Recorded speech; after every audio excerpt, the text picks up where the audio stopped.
Darren Hood, welcome to the show. Hey, thanks for having me, Zach. I appreciate it. Definitely. So we've chatted before, various channels, hmm online, otherwise. Excited to have you on. I really appreciate you jumping on, taking the time. Yeah, I appreciate you folks having me. I always love to share. As you know, love the product, Yeah. as you know, and other people rejoicing about you folks. Happy that you're doing the podcast again, and I feel the same way here. I love when good voices, good resources, people who have a heart for the discipline are sharing things that folks can trust in, and because it's a trying time in UX today. So, yep, very happy for that. Yeah, that's true. I think there's a lot of signs, things looking up. Obviously appreciate the compliments. Means the world. Anytime folks like you, other UX leaders recently, I think you're probably referencing sort of that unsolicited praise, really awesome to hear. And yeah, makes me very happy to hear. It's not an accident. So awesome. Well, so here's the thing. I feel like everybody ought to know who you are. You share a lot of good stuff, right? But in case somebody doesn't, they're starting to listen to this particular episode, just like we do every single one, right? Yeah, I gotta say, why don't you give a little bit of background, the kind of work you do, sort of where you're coming from, so people get an idea of your perspective when we jump into the conversation. sure, absolutely. So, my name is Darren Hood. Okay, there's the hard part. There's the part everybody already knows. Done. I like to, depending upon where I am, so I'll give you my generic introduction. I am what I like to jokingly refer to as an OG UXer, because I've been doing UX since before it was called UX. Mm-hmm. I worked on my first UX related project in 1995. I had no idea what I was doing. No, we didn't call it UX. I didn't use any of the terminology that we use today. But in retrospect, I remember things that I did. They are things that we do today. I didn't know the phrase cognitive load. I didn't know the phrase information architecture. I didn't know anything about usability. I didn't know anything about heuristics, but I was using those things to work on a website project for a nonprofit. And Mm-hmm. and that turned into a freelance business. And then I started gradually doing UX more and more part-time in my day job, and then eventually made the plunge. I fell in love with it, and I just dove in hook, line, and sinker. I was actually going to go and get a master's in education and said, forget that. I love information architecture, which was what most of us were called at the time. And so I just opted in, and I've been in love with the discipline ever since, to the extent that, and this is where a lot of people might be familiar with me, I fight for the integrity of the discipline. I spend a great deal Yeah. of my time and my dime helping people to grow in the discipline, helping people to see the right direction that they need to go, helping people to understand what UX truly is, as a lot of people can't define it. I'm there to help people to understand what UX is, understand what direction you need to take to get better, understand what UX is and what it is not. A lot of people will accuse people like me of being gatekeepers, Mm-hmm. when in fact, every other discipline in the world has gatekeepers, and that's why they flourish, because they do. So I know that gatekeeping is about quality advocacy and not about stopping anybody from getting in. Matter of fact, it's the contrary. We're showing you how to get in the discipline the right way. So if you want to do this work 15 years from now, if you embrace the types of things that me and other people like me present, you will have a long-standing, viable, and accurate way to function within the discipline. The way that you apply the different methodologies, the tools, the things that we do, you will be a long-standing and a solid practitioner if you do things the right way, instead of panicking or going with the flow, or grasping for straws by way of fads, which a lot of people do today. So Interesting. that's me in a nutshell. I teach at 5 universities. I speak at many others on a regular basis. I'm one of the authors in 97 Things Every UX Practitioner Should Know. I have a podcast. I am everywhere. I mentor people all over the world. Actually, about to start mentoring on Meander. That's about to take off. So I'm sort of kind of everywhere, and I'm glad people get to hear my voice, because a lot of people, they haven't heard my podcast. They don't hear, they read my posts and they assume the voice and tone. So you get to hear it today. If you hear anything that sounds rah rah rah, that's passion. That's all it is. I'm not mean at all. I'm a big teddy bear, as a lot of people will say. But I am passionate, and passionate is usually demonized in our culture. And no, we need to have passion, and we need more people with passion today. Which ironically is a strong suit. If you're new to the discipline, your passion will take you a long way instead of indifferent and easily manipulated and things of that nature. So be passionate. Yeah. So interesting. I mean, based on your introduction, doesn't sound like you have a very strong point of view on anything. So Funny thing about that, I have very strong points of view, but I also have rules. mm-hmm. You don't know, don't say it. I'm also, I failed to mention, I am a doctoral candidate. And one of the things people don't understand about PhDs is that no matter what somebody's getting a PhD in, all PhDs revolve around trustworthiness and reliability of data. Mm. So if you assume something and throw it before a review board, they are going to throw it back in your face with no concern whatsoever how you feel about it. And so we learn, and I've been like that for years anyway, from a standpoint of, okay, this is what I see, but is it viable? Let's go prove it. So we start to think about, makes you think about research. Sure, of course. Here's something like that. Is this really true? Well, let's go find out. I don't say anything unless I know it to be accurate, and will not say it until I know that it's accurate. So people say have strong opinions, but there's a difference between an opinion and an expert opinion. And I have a closet full of a bank vault full of expert opinions, but they are all things that can be proven out. It sounds like you try to be very careful about what you say with passion, and Yes. that only happens if you have conviction in that backed up by exactly data. Yeah, if it can't be proven, then I mean, because really there's another element behind the passion when it comes to sharing things with people, and it's respect. I respect you, so I refuse to misinform you. Hmm. I value your goals and your passions, so I'm going to make sure that I only give you a triptych, if you will. I'm only going to give you a map that's going to help you in that journey. Respect is at the core of everything that I do. And I say things, if I tell somebody I have a blog post, and that UX Uncensored blog post on Medium, and there's a post called "There's a Nail in Your Tire." And it's really about how to take constructive criticism and to really ramp up with that thickness of skin as a UX professional.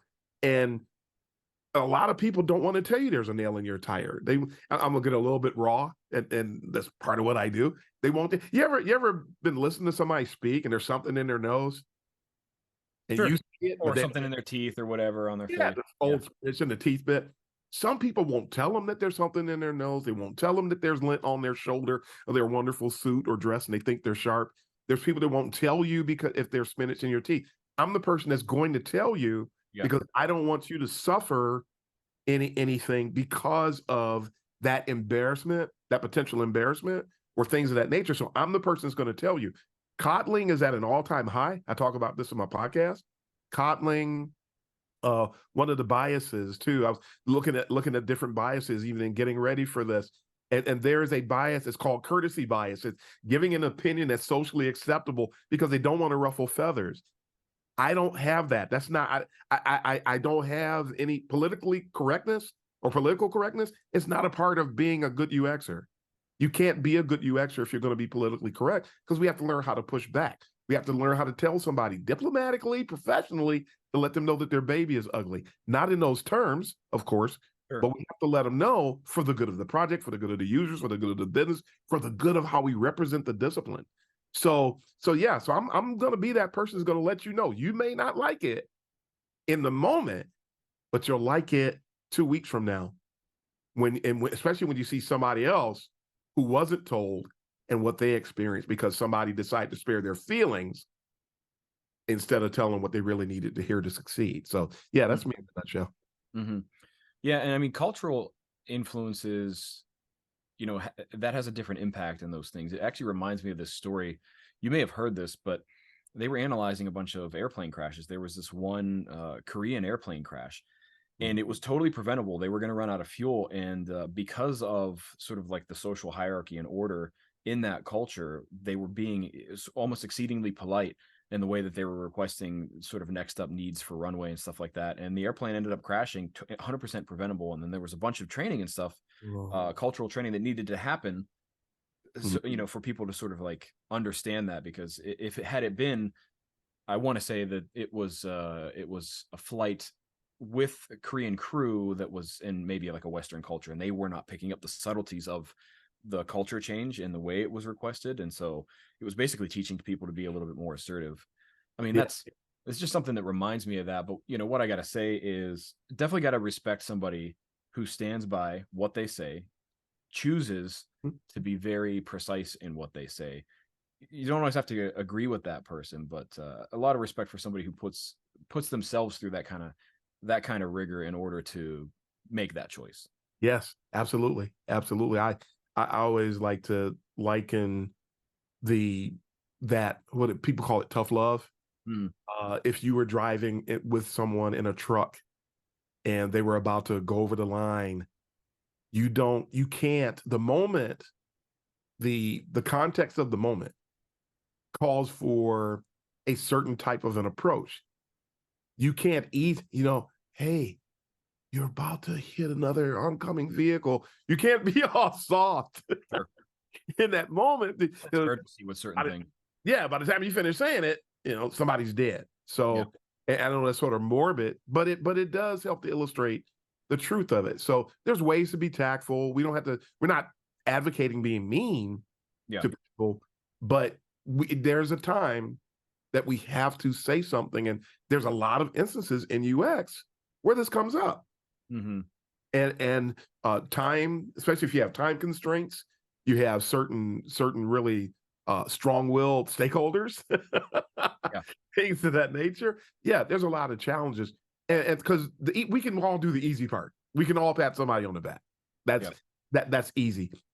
So the other stuff, the better we are at that, the more we'll be able to thrive. Especially when you consider the fact that a huge chunk, as much as 70% of the work done by a UX professional, has nothing to do with the actual work.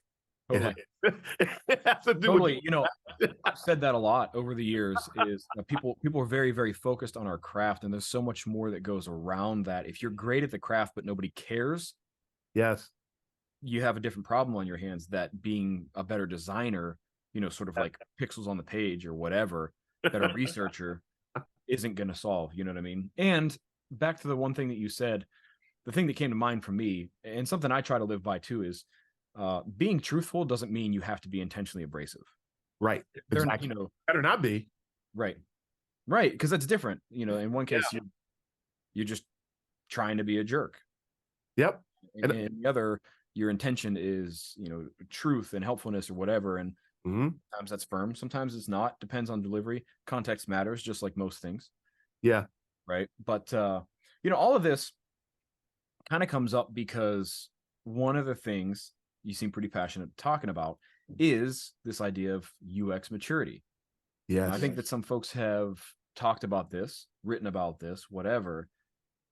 I mean, I guess the first place to really start is when we say UX maturity, what is that? What do we mean? It's a great question, because there are circles where UX maturity comes up often, and it's like it is with a lot of other concepts in UX. You mention it, and then there's 10 different definitions, or there's a whole wave of people that really don't know. And then of those people, some of them are willing to tell you, hey, can you break that down for me? And then other ones, they insist on putting on a front like they know, and then now that becomes destructive over time. UX maturity is basically the way that I define it. And I talk about this a lot. I'll be speaking at Convey UX about this very topic, by the way, in February in Seattle. UX maturity, it really revolves around, and again, you may not hear this definition anywhere, the listeners, it has to do with how grounded and how informed people are about the discipline. Nice, simple, straightforward. Mm-hmm. Do you know what UX is? Can you define it? Well, the way you define it will determine what your UX maturity is. That it's a contributing factor. Sure. the way you operate, the way you support. And I'll back up because I'll get into a whole bunch of not definitions, but traits. Because I think that knowing the traits has more value than a definition, which could be all over the place. But one of the things that I talk about with UX maturity, because we historically have looked at UX maturity as it pertains to an organization. And you'll see, and you'll see all these models, and every model that has ever been published about UX maturity it's always examining the UX maturity of the organization. But one of the things that I have done, I spoke at University of Michigan earlier this year about the same thing. I basically tried to get everyone, I presented it as somewhat from a theoretical perspective, if you will. I wanted everybody to consider this, because you haven't heard a lot about it, but when you hear it, you'll go, you know what, that's true. So I presented it as a hypothesis. And I said, hey, so you've got all of us for years, me too, organization. You look at the Jacob Nielsen models, and you look at there's an Envision model, and I created a model that's out there. There's models everywhere. What would you say if I told you that we've only tapped into 20% of what a UX maturity model really should be? Mm-hmm. There's personal UX maturity. I did a master class on this for Interaction Design Foundation recently, and show people how you evaluate your personal UX maturity. So now we've already gone well past the organizational UX maturity. Mm-hmm. But once you've done that, you say, okay, our organization, we're here. Okay, well, what about the people? What about the people on the team? What about the stakeholders? For about the last 10 years or so, close to the last 10 years, I've been in the business of ascribing UX maturity levels to my stakeholders and my clients to help me understand how to best work with them. Nobody ever sees it but me. Sure. But I know, okay, I rank these people here at this level, this particular level, on a scale of 1 to 5, I rank them at a 2, so to speak, just off the top of my head here. Another group, I'll rank them. They are so sold out to UX. They're so committed to doing things from a UCD way, user-centered design, for those of you that don't know what that acronym means, that I know that when I'm working with them, I can work in a completely different way. And I don't have to spend time when I'm presenting any reports, any research data, and when I'm trying to dialogue with them to help find out what the requirements are for my design initiatives. When I'm working with a very, very mature group, this is something that's going to be very streamlined. It's going to be very fast. And I don't have to spend any time educating them. But if their level is at a 1 or 2 or even a 3 on that 1 to 5 example that I just provided, every meeting, every deliverable, everything you do, all has to it has to have this component in it that's helping to drive UX maturity. Because, oh my goodness, and the people at the 1 level, those are the people who, we don't need you here. Why are we doing this? These are the people that are drowning in biases. They're fighting against UX. They won't cooperate. They're trying to commandeer the designs. Those people are at a 1. I will drop one quick note too. Sure. Is that, and it's revolving around the fact that Jacob Nielsen's model changed roughly, I think, less than 2 years ago. And for those of you who were interested in doing engaging in a little adventure, I would challenge you to just go to images.google.com and type in Jacob Nielsen UX maturity model. You'll see the old one and you'll see the new one. And it's interesting that they removed the ones that they've gone the way of courtesy bias in the new model, because they used to talk about things like skunk works. They used to talk about things like people being hostile toward UX, and they removed them as if they don't exist anymore. This is still happening today. So we need to be aware of these things, because as the UX professional, if those things exist, and skunk works is more like, if I remember correctly, has to do with developer-led UX. Sure. That's called skunk works. So if you have a bunch of developers trying to commandeer the user experience, and they do, in some organizations, it does happen, you have to have a strategy to manage it. because we are responsible for the UX maturity. The stakeholders are not responsible. The developers are not responsible. Nobody else is responsible but the UX people. But at any rate, to make the rest of this quick, you got 20% for organization, 20% for stakeholders. We'll keep it simple today. Say 25, 25. There's a UX maturity that should exist in academia. Okay. Academic resources don't spend any time paying attention to it, nor have they even considered. Okay. Have they considered that at all? And then the other one, what I actually mentioned, it was the personal. So you've got 4. There's really 5, but for the sake of today's discussion, we'll just look at those 4. The other 3, beside organizational, don't get any attention whatsoever. So these things are just out there, and they have a life of their own.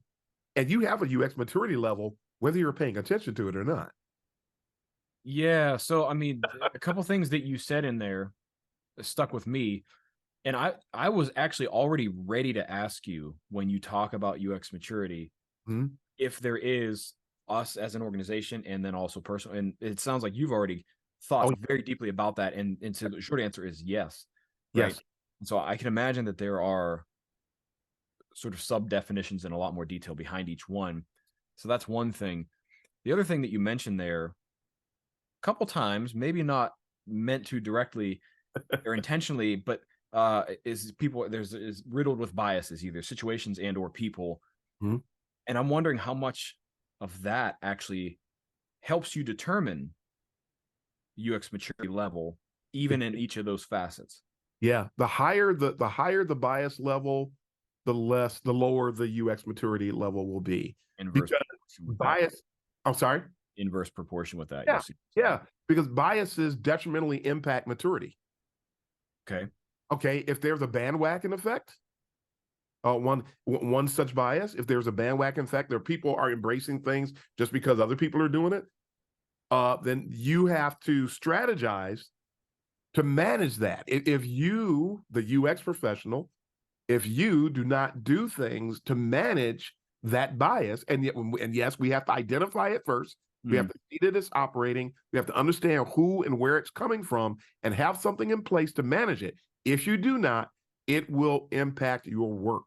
But the giving it a UX maturity score or rating it just helps us to be aware. Okay, we're at about a 3. We've got some work to do. We've got more work to do than if they were at a 5. They were at a 5, we're just skating right along. We got no issues. And the funny thing about that is, when you're at a company, and one of the reasons I used to give scores to stakeholders, because one group of stakeholders might be a 5, and then 3 other groups of stakeholders are 1s and 2s. And I think it's going to be that way at every company. You're hard pressed to find high levels of UX maturity across the board, with everybody just involved. Yeah. I mean, it's probably just not something inherently possible given the breadth of, backgrounds and stuff that you'll experience. Yep. This thing that comes to mind here, right? Because I can imagine everybody sitting here listening to this is probably saying, of course, we want UX maturity levels to be high. That equals good result, however you would personally define that good result. I can also imagine people sitting here thinking, why should I care? I should be able to do my job, right? Like, I mean, think about this, right? I'll throw this up as a provocative statement or question. Okay. And I've heard people say this, right?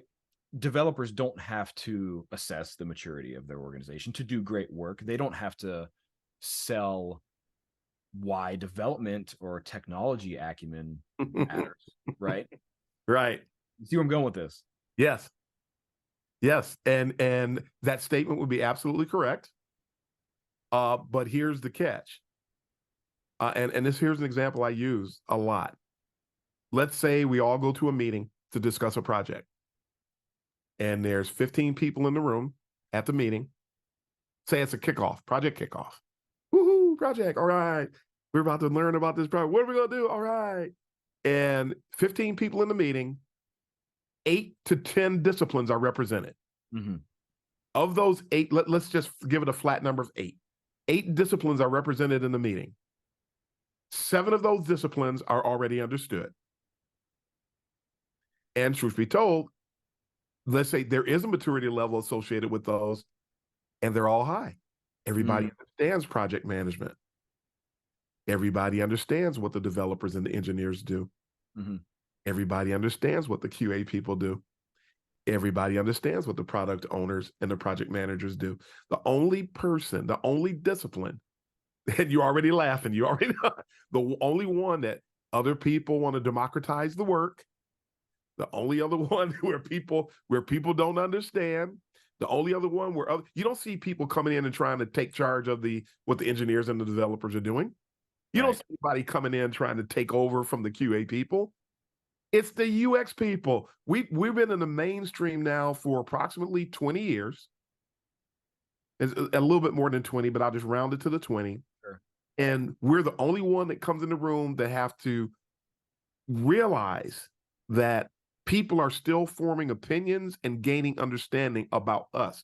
We're the only one in the room. We're the only one in the room where other people want to take our work and do it. We're the only one in the room. Other people want to design. Other people. I was in a meeting once. We were working on a project at one nameless company, just as an example. And I've been in corporate America now since, I'll tell my age here a little bit. I've been in corporate America since 1982. I have never seen what people do to UX folks. Yeah. Meetings with regard to failing to let us do what we do. Nobody else ever has to convince anybody about the value of what they do. We have to face the facts that we do have to do this. Yeah. This might be going on for another 10 to 20 years. And the fact that there was no misinformation in UX prior to 2011 simply means that we have to do it more, because it was already rough. We were already trying to build and manage the UX maturity. And now, because of the great just onslaught, for lack of a better word, at the moment of UX misinformation, it has made our job even tougher because people are buying it.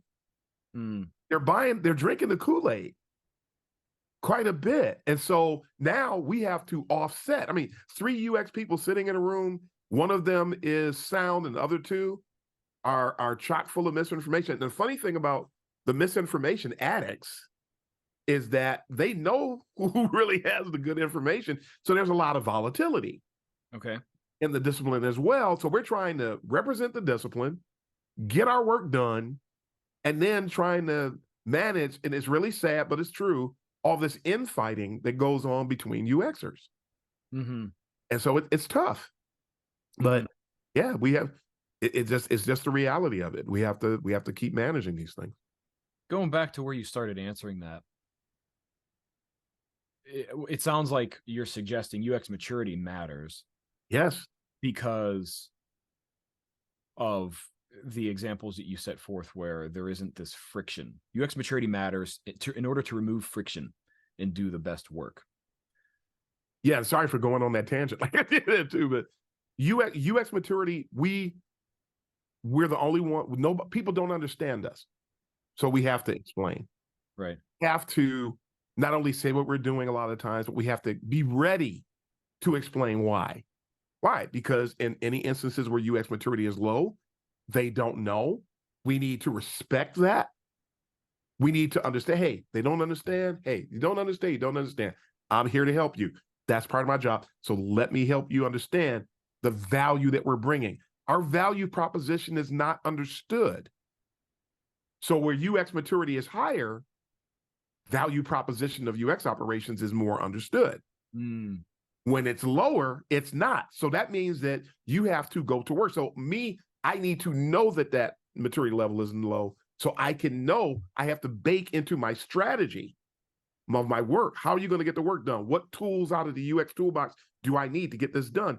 All of those things are tied into UX maturity. If you don't know, then you need to know you still have a UX maturity level, even when everybody is ignoring it. And all the realities tied to that knowledge or lack of knowledge, you're still going to come face to face with them, whether you know it or not, whether you choose to examine it or not. You can say, Darren, I don't care what you're talking about. I'm not paying attention. UX maturity is still going to come and bite you in the tuchus. Yeah. Because it's real. It's real. We need to understand. And we need to face the fact that other disciplines don't have to do that. Yeah, totally.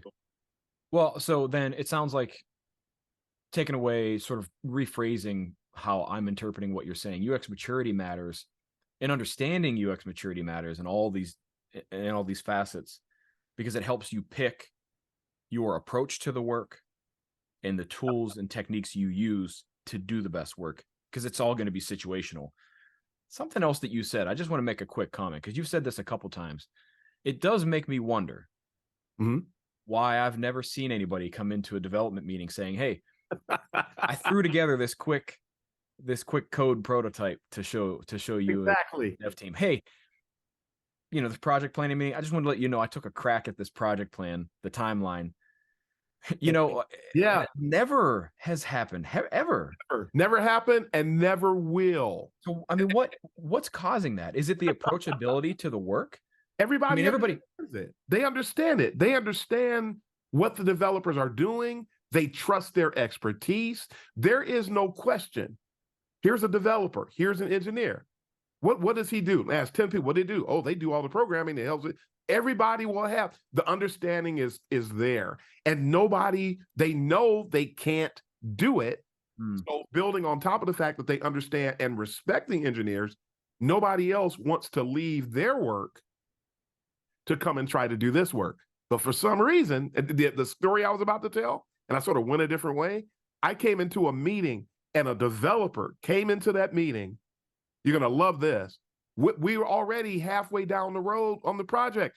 They came into the meeting with designs that he did in Microsoft Paint. Paint. That's a joke. That's an absolute joke. That is an absolute joke. Paint? Are you kidding me? We were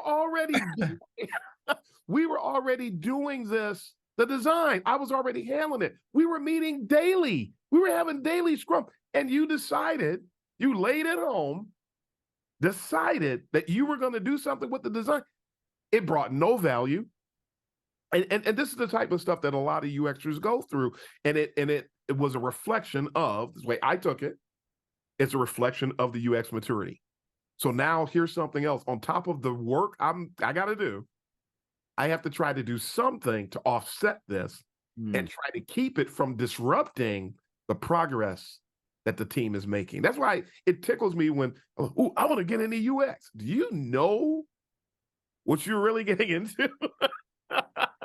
Yeah. We are the baby, but we are the baby in the room, and our diaper still needs to be changed. If you're coming into UX, be ready to change some diapers. All of this is kind of rolled up into a couple things. You're saying the reason for that is because we're misunderstood. I agree with that, but I don't think it's only that. And you kind of touched on part of what I would add to that already, which is where I was starting to go in terms of the approachability to the work. I mean, so you mentioned MS Paint, because, right, there's people drawing parallels between creating something in MS Paint and doing UX design. I'm not here to say somebody's right, wrong, or indifferent to combine to draw a parallel between those two and say I'm doing the same thing, because of course that's not the case. But that's not even what's relevant. Is it feels more approachable, right? Yeah. And that's what makes me wonder whether or not that's what's causing this so much. Some of the instances where I've talked to people and observed, people are intrigued by UX work. Some people think that what we're doing, they see what we produce and they think that's all we do. So we're simple. They don't realize all the work that goes into the interface that they see. Right. They don't realize all the psychological components. They don't realize the understanding of the mental models. They don't realize the examining and measuring the cognitive load. They don't understand the risk and the error mitigation.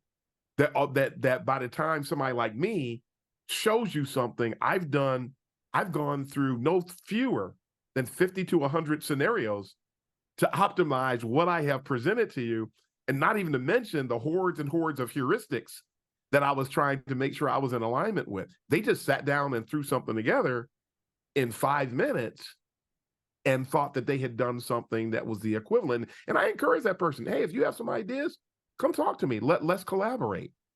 But he was willing to, and a lot of times they just want to like knock you out of the way as if you weren't even there. They're willing to displace.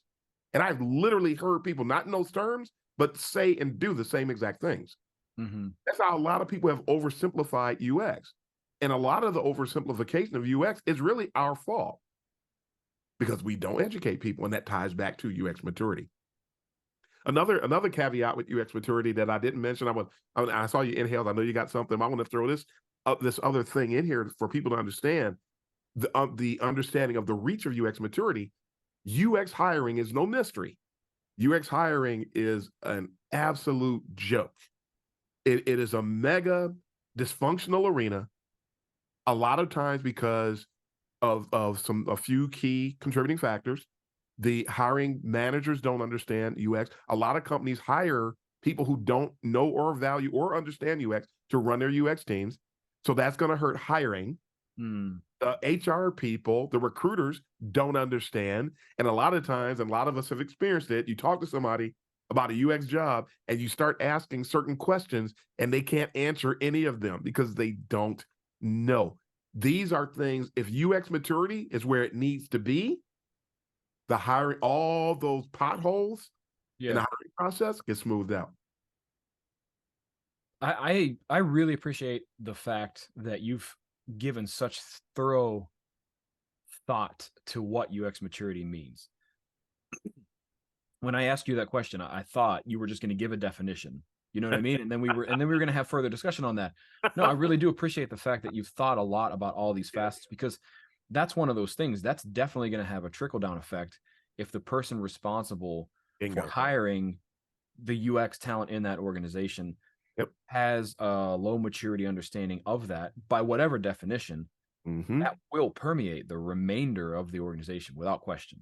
It is going to hurt. It's going to impact the way that UX is represented to the decision makers in the organization. Is going to represent, a lot of us have worked at companies that, why do we always only get in on the projects at the last minute? A reflection of UX maturity. And again, it might happen on 3 projects, but not all. But the question is, what have we communicated to the organization so that everybody has the proper expectations of how to engage with and benefit from the UX operation? And a lot of companies, that discussion never takes place. So when you have some art director or creative director or somebody else who was chasing a check get thrown into this high-level UX position that they knew that they weren't qualified for, but they weren't going to turn it down because they got this huge pay increase. They're not going to turn it down. Nobody turns those types of things down. But I talk to people, they're getting them everywhere. And then, ironically, just to throw this one in there, when those people come across somebody like me, not just me, I know a lot of people in the same boat. When they try to get a job at that company, they get blocked. People talk about the new UXers getting blocked. Seniors are being blocked. Real seniors are being blocked across the discipline, and a lot of them end up consulting because they reach a point that they can't get hired. Because I've had people, they just make excuses. Oh, you don't know anything about e-commerce, but they didn't even ask. And what's the famous one? We decided to go with other people whose qualifications are more closely aligned. That's the one. I don't know who came up with that, but they need to be flogged. That's like ridiculous. No, you didn't. You didn't come up with anybody more aligned. But a lot of these unqualified UX leaders, quote unquote, they don't want real UXers because they're offended, they're threatened. Oh, that person can do my job. I'm not hiring them. It's amazing. But what happens is, okay, so that happens in these little buckets, but we're all connected. That's the other thing. That's the 5th one that I didn't mention that I was leaving out, but I'll bring it in here. There is a discipline-wide UX maturity too. Sure. How are we doing?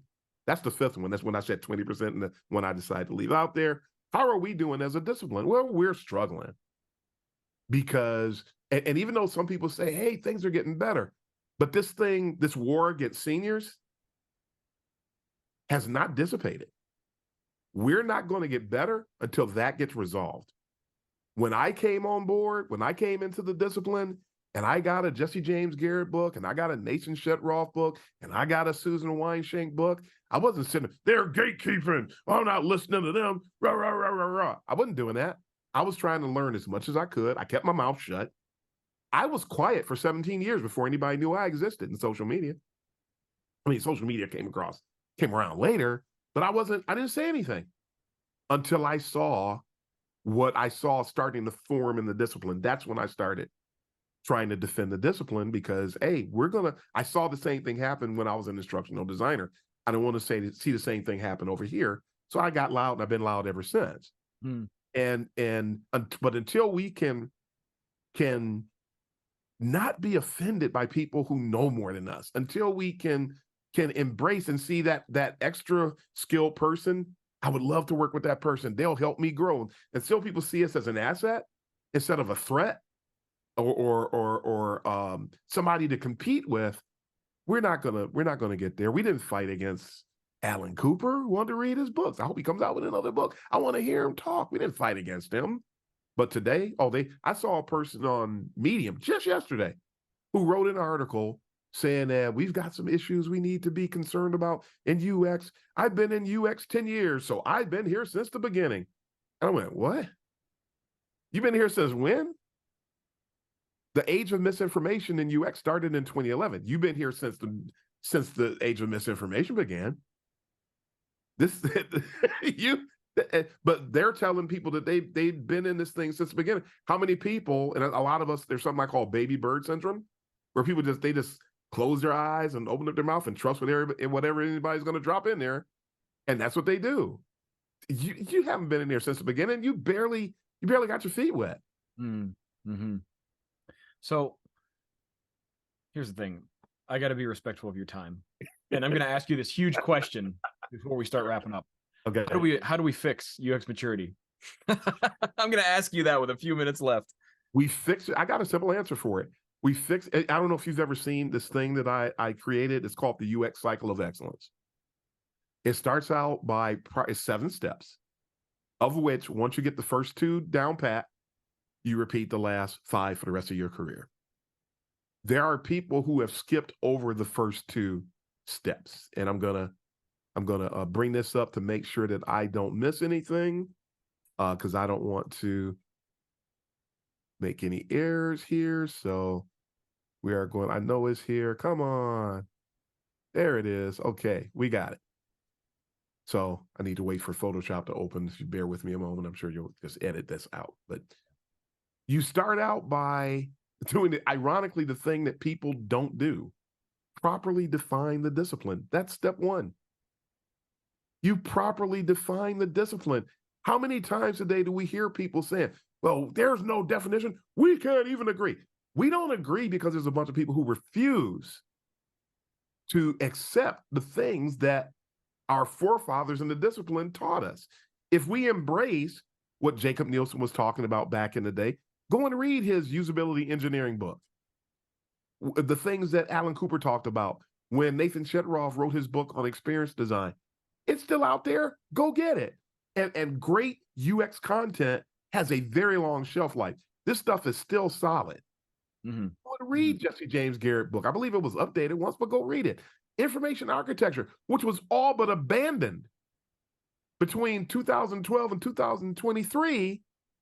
And it sparked a bunch of goofy things, which I won't get into, and a bunch of fake positions that don't even exist. But, as long as people get paid, they don't care. If we go back and properly define the discipline, that's step 1. So anybody who's been doing, I don't care if you've been doing UX 5, 10, 15 years, and there are people who meet those descriptions.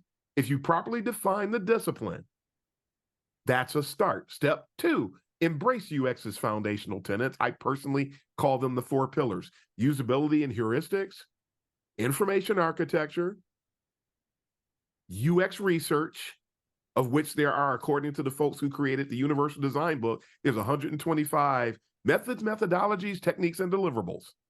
It's not just go and create a survey and you're on your way.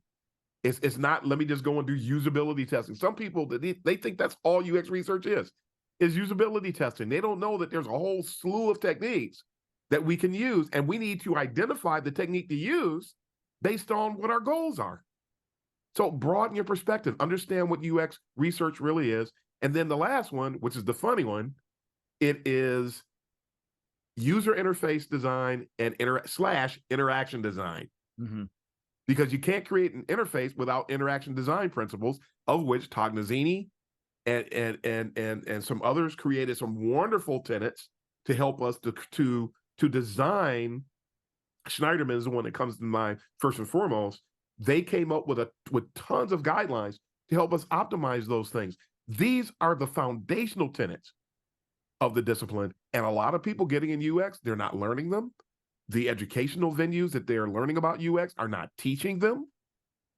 I've talked to people who've gone to boot camps that say that they barely talked about information architecture at all. They got on it, they got off of it. But every experience is about findability.